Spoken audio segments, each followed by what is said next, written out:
Okay, well, I think it's time. So, good afternoon, everyone. I'm Dr. Tanya Braemeier, and I'm the Department Chair for Nursing here at APUS. And I want to welcome you to our session entitled What is Sports and Entertainment Law? Our speakers today are Jeremy Evans and James Reese. If you have questions for the presenters, please type them in the chat box, and we will address them during the Q&A session at the end of the presentation. And now I will turn it over to our esteemed speakers. Awesome. Thank you, Tanya. And sorry, folks, I don't have the camera on for some reason. Technical difficulties won't allow me to show my face, which may be good. But a pleasure to be with you. Jim and I are going to be talking about sports and entertainment law, and then with a specific focus on NIL and some deal making. So what I'm going to do is bring up our presentation. Hopefully folks can see that. So, uh, so did a little background on myself, entertainment and sports lawyer here in California, past president of California Lawyers Association, currently serve with the Rose Bowl on their board, um, and teach at Cal State Long Beach, and until recently was teaching at APUS, and that's where Jim and I became friends. So really excited for this presentation. So what is sports law? And really sort of what is entertainment law in that regard too? It's talent, it's agents, it's contracts, it's intellectual property, sponsorships, endorsements, it's all of those things. But to me, sports law really boils down to contracts and IP and putting deals together. There's other areas to this, like in litigation and what have you, but ultimately you're talking about what an agent does or what a sports lawyer does, what an entertainment lawyer does. This is it. It's contracts, it's IP, it's deal making. And all of these things are pretty similar across the states. Although California is very specific when it comes to the Talent Agencies Act. But generally, if you're doing business in a state and you want to represent talent or work in sports and entertainment, you got to get the proper licensing and obviously go through the proper training to do that. And even some of the leagues, NBA, NFL, MLB, have all increased the requirements to become an agent. And although I'm not an agent, I did try that for a part of my career in the beginning, but ultimately began to focus on the legal part of it and have really enjoyed that aspect in my career. So that kind of gives you an overview of what it is. Um, Here's the thing with there's been this huge growth in entertainment and sports. A lot of this comes from on the sports side, the increase in broadcast rights. You could even look on the entertainment side towards streaming. This has been a huge development in entertainment and sports. It's just the cost of selling content and selling advertisements has gotten more expensive. And so this is why you see team evaluations go up. And frankly, when you're talking about NIL, and Jim will talk about this in the presentation, it's NIL to me doesn't happen unless social media is available to where each player, each person has their own personal broadcast channel. Because otherwise, in the past, you really only had limited outlets. You had radio, you had television, and that was it. And that was there's a limited time and space for that. But when you have a social media channel where you can do all of this yourself and you can have individual companies and brands that can do it, it really opened up the door to that. Of course, there's been this change in player rights in allowing, basically college athletes to make money through some of the NCAA rule changes. But of course, a lot of people would refer to NIL as the Wild West and would tell you that, ultimately there's just too many rules or not enough rules, and it's different by state by state. And of course, when NIL was first introduced in California through the Fair Pay to Play Act, that was done on the context of this would be done for off the field deals. But ultimately, that led into collectives and everything else to where now we have this House settlement that's going to basically look at how to pay for players in the past, college athletes in the past, how to pay them going forward, and what that model will look like. And not only that, there's been this huge expansion of leagues like Overtime Elite and the G League, to where folks who are restricted from entering the draft through the NBA and the NFL through their rules, you now have these additional options to avoid going to college if you want to go that route. And of course, the one thing that I've always said is that you necessarily do not hear concerns from student athletes when it comes to soccer, baseball, and hockey. And the reason for that is that those leagues all have established minor league systems. And when you're 17 years old or 18 years old graduating from high school, you have the option to go pro. Whereas in the NFL and the NBA, you have to have it's the whole one and done rule and the junior year rule. So it's a very interesting, obviously situation, and very interesting to see how this is all going to play out. But that's kind of what we've seen in the last 10 years or so, is this growth in sports and entertainment, international growth, and that sort of thing. This is sort of some numbers as to how big the sports industry is.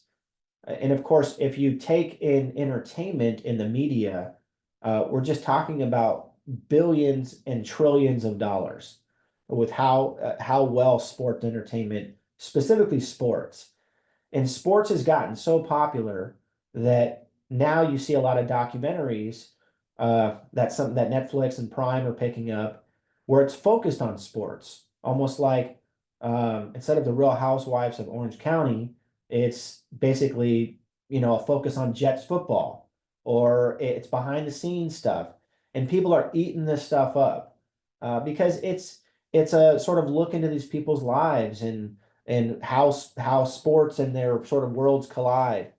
But this is just a huge industry, and it's continuing to grow. And to kind of give some food for thought on this, kind of gives you an idea of where it started in 2011, where it is in 2018. And of course, if you looked at more recent numbers, it's continuing to grow, with the exception of COVID in 2020. You'd have a huge dip, but since then it's only gone up. And this kind of gives you an aspect of what the U.S. market looks like, the global market, and then of course the total value of sports and entertainment is just astronomical numbers.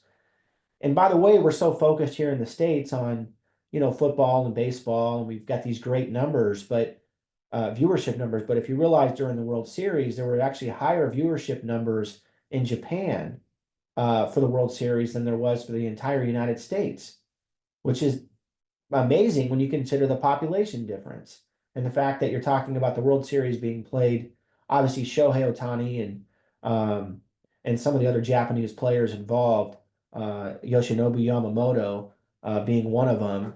Clearly, there's going to be some interest in that.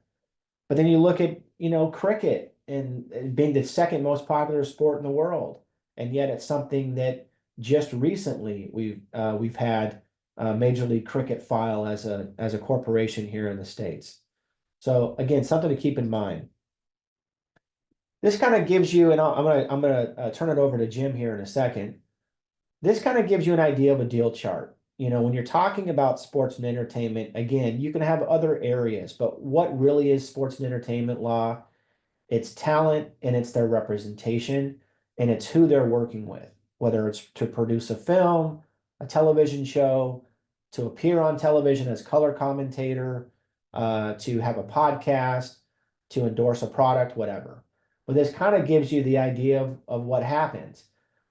But I will tell you that mostly what happens in an NIL deal or in any deal when you're dealing with talent in the sports entertainment space is you're going to have three buckets of what you're going to get. It's either going to be cash, product, or equity, in terms of what the agent can secure for the talent.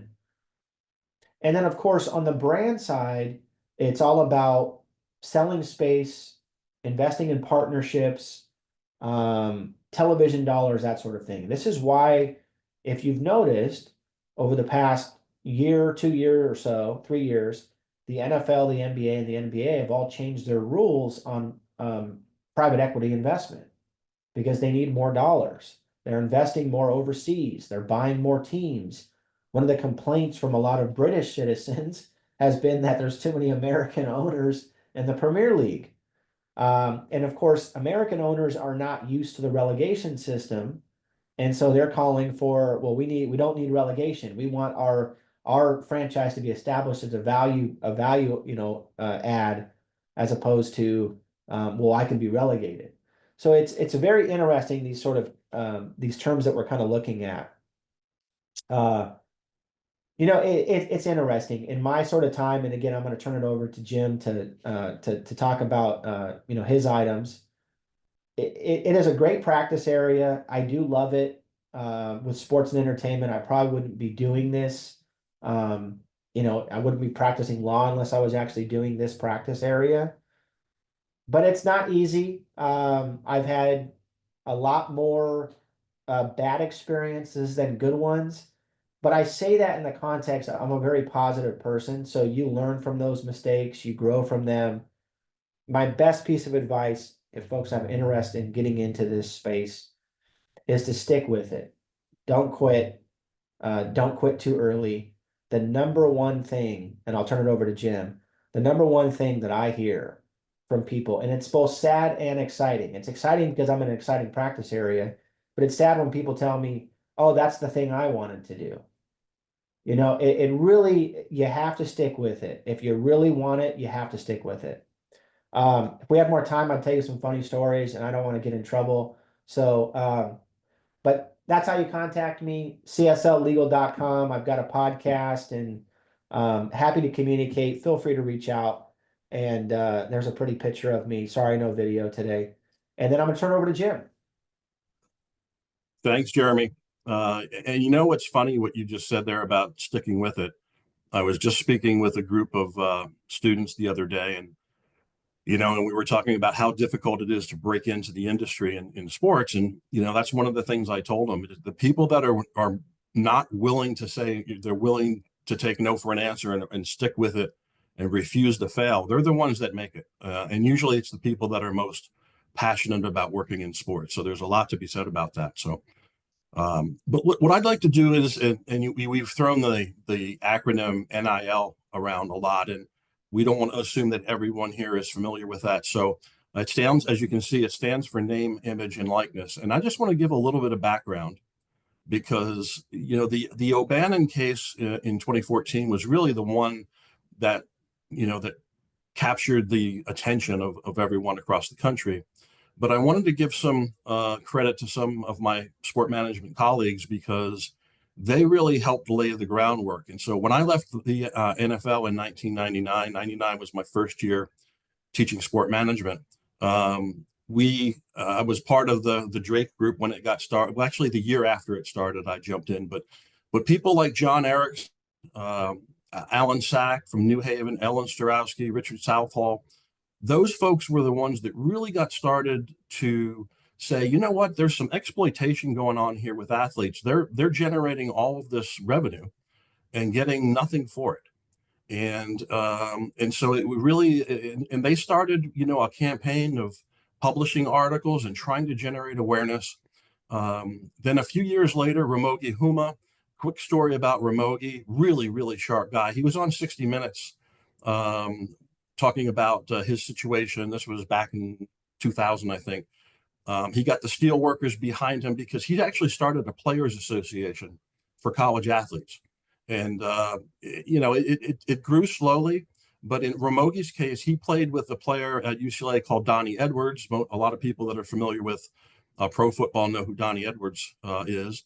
And he accepted some food because at that time, the scholarships were about $5,000 short of what it actually cost to live for athletes. And so Donnie accepted some food and then got suspended for it from the NCAA.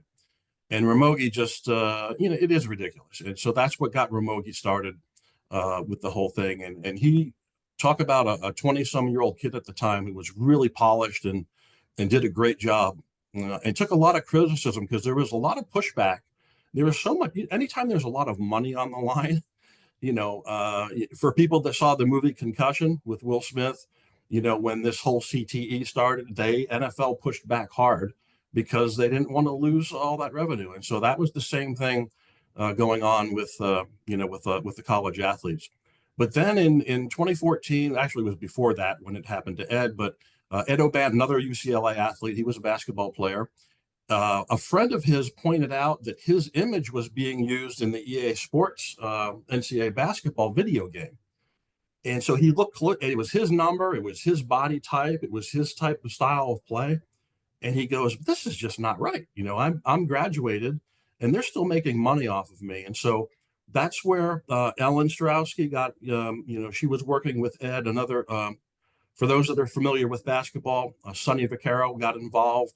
And Sonny's been around a long time. If you saw the movie Air with Ben Affleck and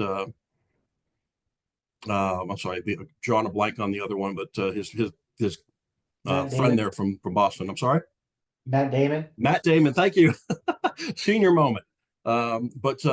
Yes, great movie, and it talks about Sonny's life, and so Sonny was really involved in that, and they ended up winning the case, and that really changed everything because at that point, the NCAA was forced to adjust because they don't want to lose their power, so adjust their rules, or a lot of schools were going to pull out of the NCAA, and they would lose all that revenue. So that's a little bit of background, and then there was the case, the case that went to Supreme Court in 2021, which really finalized everything that athletes were in control of their name, image, and likeness. So, Jeremy, next slide, please. Yes, sir. Thank you. And as Jeremy said, the same term, it's funny, the same term is flying around from former students and friends that I have working in college athletics, and they are describing it as the wild, wild west because, for those that saw that are like sports movies, like The Program, talk about the $100 handshakes for athletes and those kind of things. Well, and with the transfer portal now, where athletes no longer need the approval of an AD to transfer to another school, I think Deion Sanders at Colorado, he had 48, I think, students in the transfer portal. That's half his football team. And so players can come and go like free agents now, wherever they want. And it really has changed everything. And so the Wild Wild West is definitely, how it's being described. If any of you saw the recent, I'm not sure if it was, I think it was Prime, but they did a 5-part series about LSU, and they talked about Livy Dunn, the gymnast who's got a couple million followers on social media. Angel Reese, Jaden Daniels, who's now the quarterback of the Commanders, was there at the time. And they followed them around, and it was just fascinating to see all of the things that they go through. These athletes have been going through this, being treated like a professional athlete for a long time.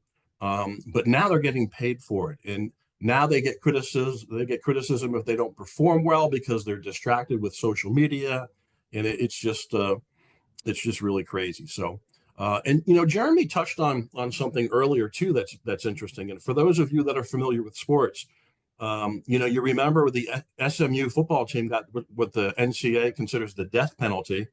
Back for athletes taking payments and money to go there. You remember Reggie Bush lost his Heisman Trophy.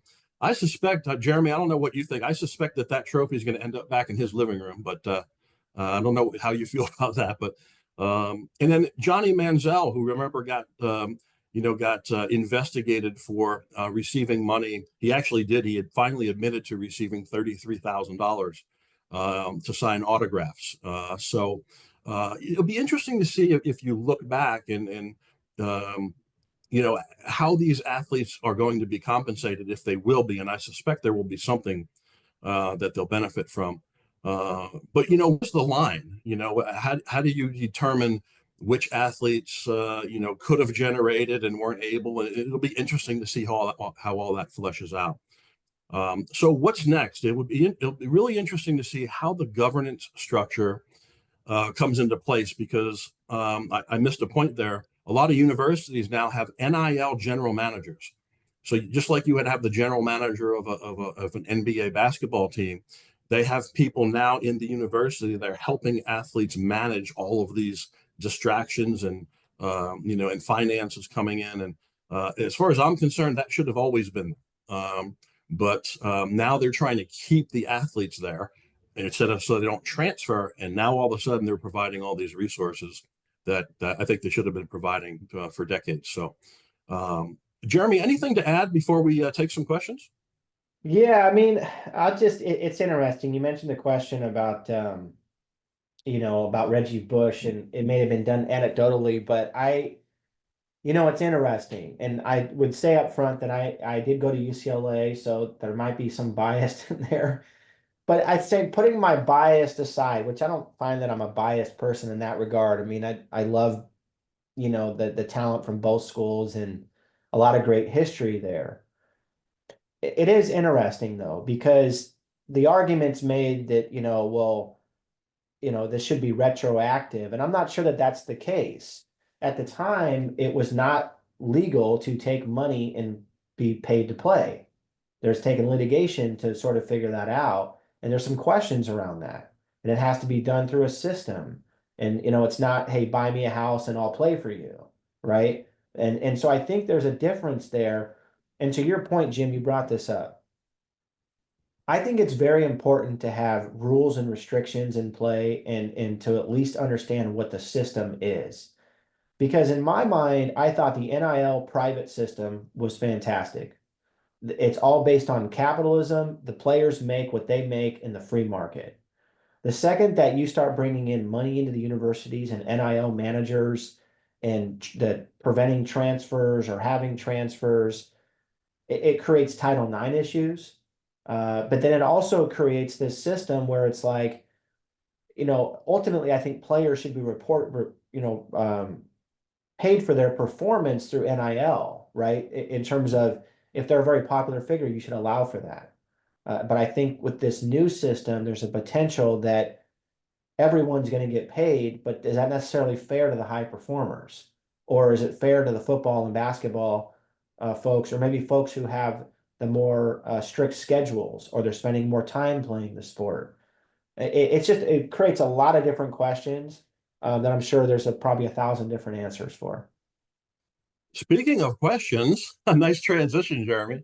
We've got about 5 minutes left, so we wanted to open it up to questions from the audience here, as far as anything about NIL or sports entertainment.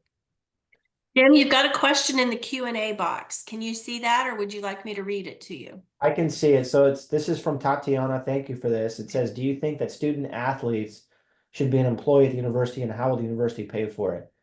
This is a fantastic question, and I appreciate you asking it, because this is something that people don't necessarily consider. People just run to the bank and say, this is great, NIL is wonderful, and let's pay everybody. They don't realize that there's employment considerations, which mean taxes, which means insurance, which means all kinds of benefits that have to come in. And the thing is the other thing people don't realize is a lot of the money that comes in from athletics helps pay for non-revenue producing sports and non-revenue producing academics. The last time I checked, professors were not in the business of being entrepreneurs and creating business models to make money for the university. But folks don't consider those things. They just, oh, this is great, we should all make money. Now, look, this is not to say that universities have not made money. Clearly, there's been television dollars and trademark protection for March Madness. There's a lot of money that's been exchanged, but I think we need to have an honest discussion about where this should go and what it should look like. So thanks for that. And I'll turn it over to Jim for anything else. And Monica put a comment in there. Monica, you're exactly right, and I know that you focus on a lot of international topics and so forth. But you're right; it does impact visas and a lot of other things, and so it is a very, and Jeremy, you're right. You start talking about benefits and insurance, and then you tie injuries into that, and does that insurance carry over when they're to cover injuries when they're no longer at the university? I mean, it gets really, really complicated. And so it'll be interesting to see how all that shakes out. Great questions. Anyone else? Oh, how about student fees used to support athletics? Well, the student fees, my understanding is the student fees go to provide the students with access to attending athletic events.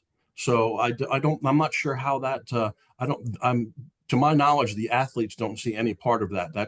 That provides benefits for. Now, at some schools, even though if you're paying student fees, you still have to buy football tickets. At most of the bigger, Miami and, those larger Penn State, those larger universities. So, Jeremy, anything to add there?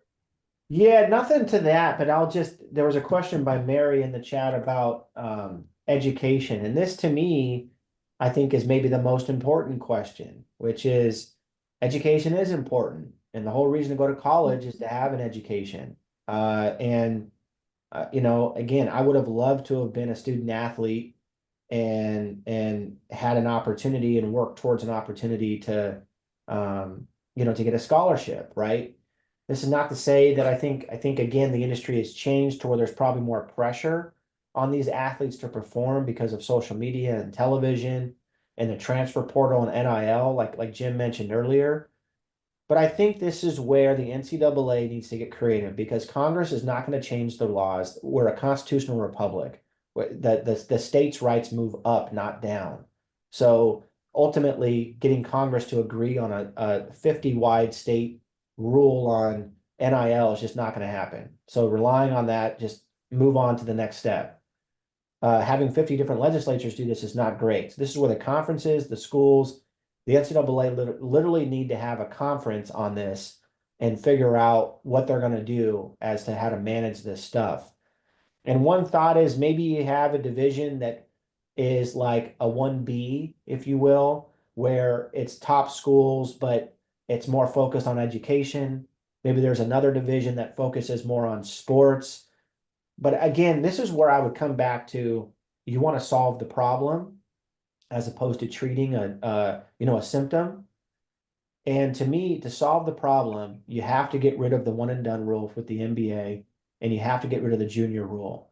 And the only way to get rid of that is to create an established minor league system so that there's no call to let's get paid or whatever. It's you have an opportunity to get paid through the draft if you can reach that level. If you don't, you have some NIL opportunities through college. That would be the ideal situation I could see carve out, but that's just my opinion. And we're out of time, and we appreciate everyone being here. And I just want to add one last thing real quick is that, they started out as student athletes, but they are now, and they have been for a long time, athlete students.